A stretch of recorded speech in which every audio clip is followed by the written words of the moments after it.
Good morning, students. Unit 3rd, read 1. Manage your stress. તમારા ખુદના તણાવ પર નિયંત્રણ મેળવો. કેવી રીતના? See, we do not need to go to any psychiatrist or any psychologist કે આપણે કોઈ પણ છે આ મનના જે ચિકિત્સક છે, મનોચિકિત્સક, એની પાસે જવાની જરૂર નથી. If we have control over our mind કે આપણે જ આપણા મન ઉપર જો યોગ્ય રીતે નિયંત્રણ કરી લેતા હોઈએ તો આપણે આવા કોઈ જ ડૉક્ટર પાસે જવાની જરૂર પડતી નથી. But the question is how, કેવી રીતના? So let's begin the read and learn few more techniques how to reduce the stress. કે કેટલીક પદ્ધતિઓ જાણીએ કે કેવી રીતના તણાવને દૂર કરી શકાય.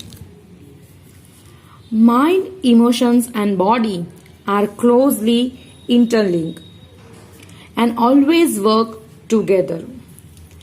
Mind, મન, emotions, લાગણીઓ, આવેગો, and body એટલે કે શરીર are also closely interlinked. The word interlinked, that means correlated. Correlated એટલે કે સંકળાયેલું, જોડાયેલું. કે આપણું જે મન, ઇમોશન્સ એટલે કે આવેગો અને શરીર બહુ જ નિકટતાથી એકબીજા સાથે શું થયેલા છે? ઇન્ટરલિંક, દેટ મીન્સ કે જોડાયેલા છે. એન્ડ ઓલવેઝ વર્ક ટુગેધર, અને હંમેશા સાથે કામ કરે છે. એવું નથી કે માઇન્ડ કામ કરે તો બોડી. જો મન એ આપણું કંટ્રોલ સેન્ટર છે કે જે જ્યાંથી આપણા બોડીના દરેક પાર્ટને શું મળે છે? તો કે આદેશ મળે છે. And as per that order or કે આદેશ, જે આદેશ છે એ પ્રમાણે આપણું બોડી શું કરતું હોય છે? રિએક્ટ કરતું હોય છે, વર્ક કરતું હોય છે. અને આપણા બોડીના રિએક્શન ઉપર આપણા ઇમોશન્સ ડિપેન્ડ કરે છે કે આપણા જે રિએક્શન છે એ હકારાત્મક, નકારાત્મક કેવા છે, તો એના ઉપર આપણી લાગણીઓ નિર્ભર થાય છે. એટલે આ ત્રણ વસ્તુ એકસાથે જોડાયેલા છે અને એકસાથે કામ કરે છે. It helps you discussing them more, distinguish them more clearly if you try to understand them separately. કે હવે બરાબર સમજો. It helps you distinguish them more clearly, કે જો તમે છે ને તેને એકબીજાથી જુદા પાડીને સમજવાનો પ્રયત્ન કરશો ને. Distinguish, the word distinguish means set apart એટલે કે જુદું પાડવું. સેપરેટ એટલે કે અલગ તારવવું. કે જો તમે એને જુદું પાડી દો કે એને અલગ તારવી લો અને એને સમજવાની કોશિશ કરો, પ્રયત્ન કરો, તો તમે હજુ વધુ સારી રીતે એને સમજી શકશો. સેપરેટ એટલે જુદું પાડવું. ડિસ્ટિંગ એટલે કે સિમિલર મિનિંગ સેપરેટ, બરાબર છે. ડિસ્ટિંગનો સિમિલર મિનિંગ પૂછાય ત્યારે શું લખાય? સેપરેટ, બરાબર. કે જો તમે હજુ સારી રીતે સમજવું હોય તો આ બધાને એકબીજાથી જુદા પાડીને સમજવાનો પ્રયત્ન કરશો તો તમે એને વધુ સારી રીતે સમજી શકશો. If you try to understand them separately. Your mental capacities, your abilities to concentrate, to take in new information, to remember old and new information and to be in a position to think logically. સમજાય છે વાક્ય? મેં તમને ઇન્ટ્રોડક્શનમાં આ જ વાત કરી છે હમણાં કે યોર મેન્ટલ કેપેસિટી, તમારી જે માનસિક ક્ષમતા છે, મનની જે શક્તિ છે, આર યોર એબિલિટીઝ, એ જ તમારી ક્ષમતા છે. તમારી જે મનની શક્તિ છે એ જ તમારી ક્ષમતા છે. કઈ વાતની ક્ષમતા? ટુ કોન્સન્ટ્રેટ, કે જેનાથી તમે ધ્યાન કેન્દ્રિત કરી શકો. To take in new information, નવી માહિતી યાદ રાખી શકો. To remember old and new information, તમે જૂની અને નવી માહિતીઓ યાદ રાખી શકો. And to be in a position to think logically, અને તમે પોતે એક એવી પરિસ્થિતિમાં આવી જાઓ કે જ્યાં તમે લોજિકલી, દેટ મીન્સ કે તાર્કિક રીતે વિચારો. ધ વર્ડ લોજિકલી મીન્સ તર્કબદ્ધ રીતે. સી એલવાય આપેલું છે એડજેક્ટિવના અંતે. લોજિકલ એડજેક્ટિવ છે, એના અંતે એલવાય આપેલું છે, દેટ મીન્સ એ શું છે? એડવર્બ છે.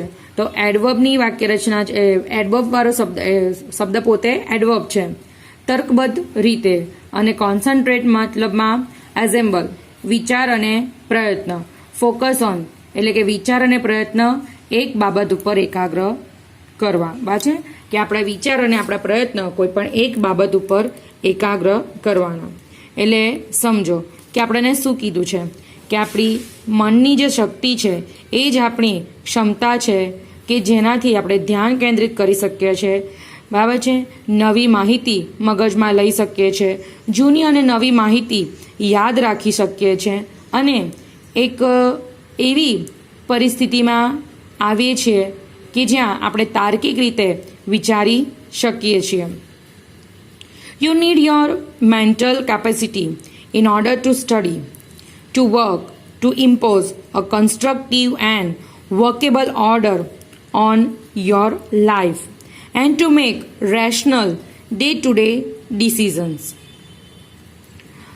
Let's understand. You need your mental capacity. કે આપણને મન સ્વસ્થ કેમ જોઈએ છે, મન શક્તિશાળી કેમ જોઈએ છે? તો ઇન ઓર્ડર ટુ સ્ટડી, તો એનું પહેલું એક પર્પઝ એ છે કે ભાઈ અભ્યાસ કરવા માટે. ટુ વર્ક, કામ કરવા માટે. To impose constructive and workable order. Impose that means કે ઇન્ફોર્સ, દબાણ કરવું. કમ્પેલ, ના પર લાદવું. એટલે કે આપણે એક શું કહેવાય કે કન્સ્ટ્રક્ટિવ, બંધારણીય, એન્ડ વર્કેબલ, એક કાર્યબદ્ધ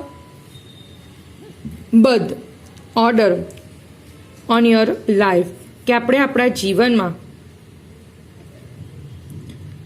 બરાબર, શું કહે છે કે આપણે આપણા જીવનમાં બુદ્ધિગમ્ય રીતે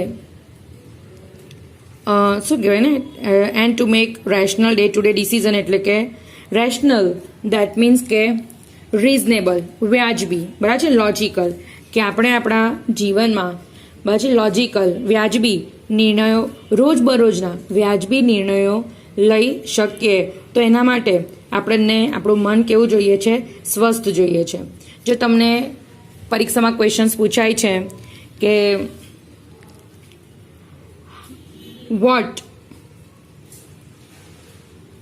why we need mental capacity, કે આપણને મેન્ટલ કેપેસિટીની જરૂર કેમ પડે છે? તો સમજો કે મેન્ટલ કેપેસિટીની આપણને જરૂર એટલા માટે પડે છે કે એનાથી આપણે શું કરી શકીએ છીએ? તો કે અભ્યાસ કરી શકીએ છીએ, છે કામ કરી શકીએ છીએ જીવનમાં. Your mental impose a constructive and workable order. Constructive એટલે કે રચનાત્મક, યાદ રાખજો, બરાબર છે. કન્સ્ટ્રક્ટિવ દેટ મીન્સ કે રચનાત્મક રીતે, અને વર્કેબલ ઓર્ડર એટલે કે કામકાજનો પણ એક શું કહેવાય કે ક્રમ જાળવી શકીએ છીએ, એટલે કે રચનાત્મક અને કામકાજી ક્રમ જાળવી શકીએ છીએ આપણા જીવનમાં. And to make rational day to day decision, અને એ જ રીતે રોજિંદા જીવનમાં આપણા વ્યાજબી નિર્ણયો લઈ શકીએ છીએ. એવા નિર્ણય જે આપણા હિતમાં હોય એને કહેવાય વ્યાજબી નિર્ણયો. ફોર એક્ઝામ્પલ, અહીં એક ઉદાહરણ આપેલું છે. If you had the choice of walking to work or taking the car, the fact that it was raining hard and you had a cold could lead you to the decision that it was better to take the car. આગળ આપણને rational decisions કોને કહેવાય એના સંદર્ભમાં શું આપેલું છે? તો કે એક ઉદાહરણ આપેલું છે કે ભાઈ રેશનલ ડિસિઝન્સ કોને કહેવાય. તો સમજો, for example, if you had the choice of walking to work or taking the car, કે તમારી પાસે બે ઓપ્શન છે. તમે જોબ ઉપર ચાલીને પણ જઈ શકો છો અને તમારી પાસે કાર પણ છે. The fact that it was રેઇનિંગ hard, અને પરિસ્થિતિ એ છે કે ભાઈ વરસાદ બહુ જ પડી રહ્યો છે, ધોધમાર. Actually the rain is very hard, કે અત્યારે ખરેખર વરસાદ વાસ્તવિકમાં પણ બહુ જ ફાસ્ટ પડી રહ્યો છે. And you had a cold food lead you to the decision, અને એમાં પણ you had a cold that means કે શરદી, કે તમને ઓલરેડી શરદીની સમસ્યા છે, શરદીની તકલીફ છે, તમે શરદીથી પીડાઈ રહ્યા છો. Could lead you to the decision that it was better to take the car. તો તમે આપમેળે જ એક એવું રિઝનેબલ નિર્ણય લેવો છો, એટલે કે વ્યાજબી નિર્ણય લેવો છો કે ભાઈ આજે ગાડી લઈને જવું એ મારા માટે વધુ સારું રહેશે ચાલવા કરતા. બરાબર છે. ઓપ્શન્સ બે છે, ચાલીને પણ જવાય છે અને કાર લઈને પણ જવાય છે. ડિસ્ટન્સ ઓછું છે, you prefer walking to the office. તમે મેજરલી પ્રિફર એવું કરતા હો કે ભાઈ ચાલીને જ ઓફિસ જાઓ છો, કેમ? ડિસ્ટન્સ બહુ ઓછું છે. But today the situation is different. આજની પરિસ્થિતિ અલગ છે, બીકોઝ ઇટ વોઝ રેઇનિંગ, કે બહુ જ ભારે વરસાદ પડી રહ્યો છે. And you are already suffering from cold, અને તમે શરદીથી પીડાઈ જ રહ્યા છો. તો the rational decision is that you should go to your office by car, કે નિર્ણય તમારો એ જ હોવો જોઈએ કે ભાઈ તમે આજ પૂરતું, અને આ શરદી છે એને કારણે ઓફિસે શું લઈને જવું જોઈએ? કાર લઈને જવું જોઈએ. સો આ જે રેશનલ ડિસિઝન લીધું એ કોણે લીધું? તમારા સ્વસ્થ મને લીધું. જો મન સ્વસ્થ હોય તો આ રીતના નિર્ણય એ લઈ શકે છે. That would be a rational decision based on the current situations, કે હાલની પરિસ્થિતિઓને ધ્યાનમાં લઈને લેવાયેલું આ શું છે? વ્યાજબી નિર્ણય છે, કે વર્તમાન જે સંજોગો છે એને આધારિત સમજદારીપૂર્વકનો જે નિર્ણય છે એને આપણે રેશનલ ડિસિઝન્સ કહીએ છીએ. The mind is the rational logical part of you that helps you to make unemotional choices, to store and retrieve information, and to order and calculate. The mind is the rational logical part of you. કે તમારું જે મન છે ને એ તમારું rational, બરાબર છે, એટલે કે વ્યાજબી, લોજિકલ એટલે કે તાર્કિક ભાગ છે. દેટ હેલ્પ્સ યુ, કે જે તમને મદદ કરે છે ટુ મેક અનઇમોશનલ ચોઇસીસ, કે તમે બિન આરોગ્ય પસંદગી કરવામાં મદદરૂપ થાય છે. અનઇમોશનલ ચોઇસીસ એટલે કે તમે વધારે પડતા લાગણીશીલ ન થઈ જાઓ, તો એવી જે પસંદગીઓ છે એને લેવામાં તમને મદદ કરે છે. ટુ સ્ટોર એન્ડ રિટ્રીવાઇવ ઇન્ફોર્મેશન, કે માહિતીઓને, જો શબ્દ આપેલો છે રિટ્રીવાઇવ, દેટ મીન્સ કે ગેટ બેક અંડર કંટ્રોલ, નું નિયંત્રણ પાછું મેળવવું. યાદ રાખજો આ વર્બ છે અને એ રીતે તમારે સમજવાનું છે કે two get back under control, નું નિયંત્રણ પાછું મેળવવું, કે તમારે સંગ્રહ કરવાનો છે. એન્ડ રિટ્રીવાઇવ ઇન્ફોર્મેશન, તમારી સંગ્રહ કરેલી જેટલી બી માહિતીઓ છે એનું નિયંત્રણ શું કરવાનું છે? પાછું મેળવવાનું છે. And to order and calculate, બાજે બધું ક્રમિક અને ગણતરી વાળું હોવું જોઈએ. તમારી ગણતરી બરાબર હોવી જોઈએ. હુકમ કરે છે અને ગણતરી કરે છે. ફરી એકવાર, મન તમારો એક સમજદારીવાળો અને શું કહેવાય કે વ્યાજબી ભાવ છે, જે તમને બિન આરોગ્ય પસંદગી કરવામાં મદદરૂપ થાય છે, માહિતી સંગ્રહ કરે છે, અને જે માહિતીઓ ઓલરેડી સંગ્રહ કરેલી જ છે એના ઉપર નિયંત્રણ પાછું મેળવે છે. એન્ડ ટુ ઓર્ડર એટલે કે હુકમ કરે છે, એન્ડ કેલ્ક્યુલેટ એટલે કે ગણતરી કરે છે. It is the counter part to the emotions, કે મન એ લાગણીઓનો જ બીજો ભાગ છે. C counterpart. Counterpart that means કે ડુપ્લિકેટ એટલે કે પ્રતિરૂપ. સમાન એવો અર્ધ ભાગ. બરાબર છે? શું કહેવાય? સમાન એવો અર્ધ ભાગ એટલે કે આપણું જો પરીક્ષામાં તમને પૂછાશે what is the counter part of the emotions, કે ઇમોશન્સનો કાઉન્ટર પાર્ટ કોણ છે, તો શું છે આપણું? મન એટલે કે mind. Mind is the counter part to the emotions, કે લાગણીઓનો જો બીજો સમાન એવો અર્ધ ભાગ કોઈ હોય તો એ શું છે?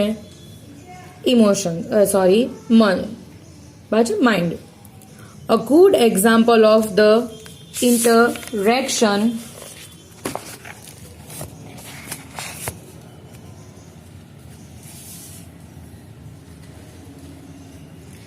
between mind and emotions is examiners. હવે સમજો કે આપણે એમ કીધું કે આવેગોનો પૂરક ભાગ એટલે તમારું મન, પણ આપણે એને ઉદાહરણથી સમજીએ. બરાબર છે? તમને એક શબ્દ આપેલો હતો અંદર, બરાબર? Interaction. Interaction that means action reaction, ક્રિયા પ્રતિક્રિયા. બરાબર? એટલે કે આપણે આજે વાત કરી કે ભાઈ મન એ લાગણીઓનો જ અડધો ભાગ છે, તો એને એક સારા એવા ઉદાહરણથી બાજી સમજવાની કોશિશ કરીએ કે ક્રિયા પ્રક્રિયા જે છે બેની વચ્ચે માઇન્ડ અને ઇમોશન્સની, તો એ શું છે? Exam nerves. પરીક્ષા સમયે થતો તણાવ. નર્વ્સ એટલે ચિંતા. બાજુ પરીક્ષાના સમયે આપણને બધાને જો all we are facing exams, not only return but life itself is an exam, કે આપણું જીવન પોતે પણ એક પરીક્ષા છે. એ પણ ડગલે ને પગલે આપણી પરીક્ષા લેતું હોય છે. એટલે એક્ઝામ આપવાથી we all are use to, આપણે બધા ટેવાયેલા છે. Your mental capacity has helped you written what you have revised, કે તમારી જે માનસિક ક્ષમતા છે ને એ તમને મદદ કરે છે ટુ રિટેન. બાછે to retain. Retain that means, જો પહેલા શબ્દ સમજો, એક્ઝામ નર્વ્સ એટલે કે nervousness caused by fear of exam. પરીક્ષાના ભયને કારણે ઊભી થયેલી જે ચિંતા છે એને શું કહેવાય છે? એક્ઝામ નર્વ્સ કહેવાય છે. અને બીજો શબ્દ છે રિટેન. રિટેન એટલે કે કીપ ઓન એટલે કે ચાલુ રાખવું. બરાબર? કે શું ચાલુ રાખવું? તો your mental capacity has helped you written what you have revise, કે તમે જે કંઈ પણ પુનરાવર્તન કરેલું છે એને યાદ રાખવાની છે, એને ચાલુ રાખવાની મદદ કોણ કરે છે? તો કે તમારી માનસિક ક્ષમતા કરે છે. શું કરે છે? તમારી માનસિક ક્ષમતા કરે છે. યુ નો યોર સ્ટફ, કે તમે તમારી પોતાની ક્ષમતાને જાણો છો કે ભાઈ કેટલી છે. Every person new it very well how much they are capable, કે દરેક વ્યક્તિ જાણતા હોય છે કે તે લોકોમાં કેટલી ક્ષમતા હોય છે. But when you enter the exam room, પણ જ્યારે તમે પરીક્ષામાં પ્રવેશો છો ને, પરીક્ષા ખંડમાં, and start getting emotional by expecting difficulties and imaging failure, કે તમે અચાનક વિચારવાનું શરૂ કરો કે ભાઈ પરીક્ષા પેપર કેવું હશે, મુશ્કેલીવાળું, કે પછી કલ્પના કરો છો કે તમે નપાસ થઈ જશો. તો આ રીતના જે બધા ઇમોશનલ જે લાગણીઓ આવેગો તમારી ઉપર હાવી થતી હોય છે ને, ઓલ ઓફ અ સડન તો અચાનક શું બને છે? The carefully stored information is no longer available, કે તમે જેટલું કાળજીપૂર્વક પરીક્ષા પહેલાં વાંચીને તૈયાર કરીને બધી માહિતી મગજમાં ભેગી કરીને ગયા હોય ને, એની ઉપર પથારી ફરી જાય. કારણ આપણી જે નર્વસ સિસ્ટમ છે, આપણા જે ઇમોશન્સ છે એ આપણી પર હાવી થતાં આપણી યાદશક્તિ નો લોંગર એટલે કે રહેતી નથી. આપણે બધું જ ભૂલી જઈએ છીએ. બાજી ફરી એકવાર સમજો કે પરીક્ષા ખંડમાં દાખલ થાવ છો અને મુશ્કેલીઓ તથા નિષ્ફળતા વિશે તમે વિચારો છો કે એની કલ્પના કરો છો, તો એની એ જ ઘડીએ જેટલી સંગ્રહ કરેલી બધી જ માહિતી છે તે અચાનક શું થઈ જાય છે? ભૂલી જાઓ છો. બરાબર છે? અચાનક એ બધી જ માહિતી તમારાથી શું થઈ જાય છે? ભૂલાઈ જાય છે. Your emotions have barred the way to your inner information store. પછી શબ્દ આપેલો છે બેર. બેર ધેટ મીન્સ કે પ્રિવેન્ટ, બીજા અર્થમાં બાર. પ્રિવેન્ટ એટલે કે રોકવું, કે જે તમારા ઇમોશન્સ છે ને, તમારા જે આવેગો છે ને, એ કાળજીપૂર્વકની તમારી જે સંગ્રહ કરેલી આંતરિક માહિતી છે ને, એને શું કરે છે? અવરોધે છે. બા છે એને અવરોધે છે, બરાબર, રોકે છે. કાળજીપૂર્વક સંગ્રહ કરેલી માહિતી પછી ત્યાં રહેતી નથી, ઉપલબ્ધ રહેતી નથી, બરાબર. બીકોઝ યોર ઇમોશન્સ આર છે ઓવરપાવર યુ, કે તમારી ઉપર તમારી લાગણીઓ હાવી થઈ જાય છે. Do you find yourself reacting in any of the following ways? તમને પૂછાયેલું છે કે શું તમે તમારી જાતને ક્યારે પણ નીચે આપેલી કોઈ પરિસ્થિતિમાં અનુભવી છે? Do you find yourself reacting, કે તમે નીચે આપેલી જે અમુક બાબતો છે એના ઉપર ક્યારે પણ તમારી જાતને બાબત છે રિએક્ટ એટલે કે એ મુજબ અનુભવ કર્યો છે, એ મુજબ તમે તમારી જાતને જોઈ છે? લેટ્સ સી વોટ આર દે, કે શું છે આપણે સમજીએ. You find it difficult to concentrate on things, કે ક્યારે પણ તમને એવું થયું છે કે તમે કોઈ પણ વસ્તુ પર ધ્યાન કેન્દ્રિત કરવામાં મુશ્કેલી પડે છે? યુ કાન્ટ ફોકસ, કોશિશ કરો તો પણ ફોકસ કરી શકતા નથી, એવું ક્યારેય બન્યું છે ખરું? Second, your memory is letting you down frequently. ઘણીવાર એવું થાય કે આપણી યાદશક્તિ આપણને દગો દેતી હોય, લેટિંગ યુ ડાઉન, તમને નીચું જોવડાવે. મીન્સ આપણે ઘણીવાર નથી બધું કે મારે ગળે સુધી શબ્દ છે પણ બહાર નથી આવતો, લાઈક ગુજરાતીમાં કહેવત છે એ રીતના, કે શબ્દ મનમાં ક્યાંક છે પણ તમે એક્ઝેક્ટલી એને એક્સપ્રેસ કરી શકતા નથી અને બોલી શકતા નથી. કેમ? Your memory is letting down, કે તમારું જે મન છે એ અત્યારે તમને સપોર્ટ કરતું નથી. તમારી જે યાદશક્તિ છે એ વારંવાર તમને શું બનાવે છે? નબળા બનાવે છે. ફ્રીક્વન્ટલી એટલે કે વારંવાર. You have lots of different things on your mind but can not grasp a clear thought. તો તમને ક્યારે એવું બન્યું છે કે તમારા મનમાં ઘણા બધા વિચારો ચાલતા હોય, ઘણા બધા કામ વિસ્તારમાં વિચારતા હોય, એન્ડ પણ can not grasp a clear thought, પણ કોઈ એક સ્પષ્ટ વિચાર ઉપર તમે આવી શકતા નથી, કે સ્પષ્ટ વિચાર લઈ શકતા નથી? ક્યારે એવું બન્યું છે ખરું કે તમારા મનમાં ઘણી બધી વસ્તુઓ પર તમારું મન કામ કરી રહેલું છે પણ કોઈ એક સ્પષ્ટ વિચાર તમે ગ્રહણ કરી શકતા નથી? Many times happen that. Raja, you are often undecided these days and this is untypical for you. કે ક્યારે એવું બન્યું છે કે આજકાલ તો તમે વારંવાર નિર્ણય કરી શકતા નથી? મતલબમાં C, every time we have to take a decision on hour on, કે આપણી પોતાની રીતે જ આપણે નિર્ણયો લેવાના હોય છે. પણ ક્યારે એવું બનેલું છે કે યુ આર અનડિસાઇડેડ, કે તમે નિર્ણય નથી લઈ શકતા, and this is untypical for you, અને આ જે પરિસ્થિતિ સર્જાયેલી છે ને, તમારી કોઈ લાક્ષણિકતા નથી. બરાબર છે? અનટિપિકલ ધેટ મીન્સ કે અબનોર્મલ, અસાહજિક, અબનોર્મલ, કે તમારી આ કોઈ અબનોર્મલ સ્થિતિ નથી. Normally you take the decision but right now અત્યારે એવી પરિસ્થિતિ સર્જાયેલી છે કે તમે ડિસિઝન લઈ શકતા નથી. The why you are not going to take the decision, કે તમે ડિસિઝન કેમ નથી લઈ શકતા? You make longer to do tasks that you were able to complete quite quickly before. કે ક્યારે પૂછો તમારી જાતને કે ક્યારે એવું બન્યું છે કે જે કામ તમે ક્વિકલી, ઝડપથી પૂરું કરતા હોય, આમ બહુ જ આમ શું કહેવાય કે ક્વાઇટ ક્વિકલી, તમારા માટે બહુ સરળ હોય, તમે ઝડપથી પૂરું કરી શકતા હોય, તો એને કરવામાં લોંગર ટુ ડુ ટાસ્ક, એક ટાસ્ક કરવામાં તમને ઘણો સમય લાગી જાય, એવું ક્યારે બન્યું છે? જે કામ તમે પહેલાં ખૂબ જ ઝડપથી કરતા હતા તે કામ કરવામાં હવે તમને ખૂબ જ લાંબો સમય લાગે છે. ક્યારે એવું બન્યું છે? આઈ ફીલ ધ ફ્રેઝ, મેં એ ફ્રેઝ અનુભવેલો છે કે ભાઈ તમે કામ લઈને બેઠા છો, but there is something and because of that you can't complete the work, કે તમે કામ પૂરું કરી શકતા નથી. Then what is that? To effective એ શું છે કે જે તમને અસર કરે છે ને તમે કામ કરી શકતા નથી. We will talk later. And the last one, you start lots of things but don't finish any. કે તમે ઘણા બધા કાર્યો શરૂ કરો છો પણ એક પણ કાર્યને પૂર્ણ કરી શકતા નથી.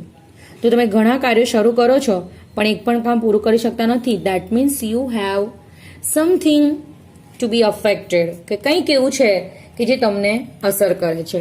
સો here are 1 2 3 4 5 6 reasons and think over it, કે આ 6 કારણો ઉપર વિચારો. એન્ડ ડિસાઇડ, અને નક્કી કરો, in which situations you feel this things, કે કઈ પરિસ્થિતિમાં તમે આ બધું અનુભવો છો. We will discuss in our another video. Thank you.